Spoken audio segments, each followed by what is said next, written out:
নমস্কার বন্ধুরা, আমার চ্যানেলে তোমাদের সকলকে স্বাগত। আজ তোমাদের আলোচ্য বিষয় একটি কলমের আত্মকথা। আমি একটি কলম, একটি ছোট কিন্তু শক্তিশালী হাতিয়ার, যা যুগের পর যুগ ধরে মানুষের জীবনে গুরুত্বপূর্ণ ভূমিকা পালন করেছে।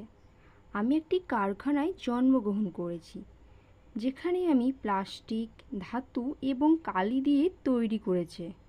আমাকে তৈরি করার মুহূর্ত থেকে আমি জানতাম আমার জীবনের উদ্দেশ্য কাগজে কালি দেওয়া, গল্প বলা এবং মানুষের মধ্যে সংযোগ তৈরি করা।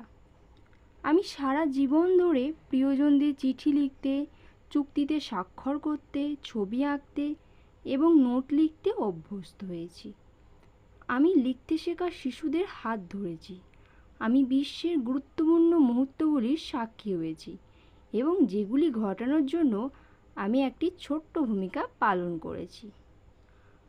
আমি লেখক এবং শিল্পীদের একটি অবিচ্ছিন্ন সহচর হয়েছি, যারা তাদের হৃদয়ে ঢেলে দিয়েছে আমার পৃষ্ঠায় ভরা, যাদের আবেগকে লেখার মাধ্যমে প্রকাশ করতে হয়েছে।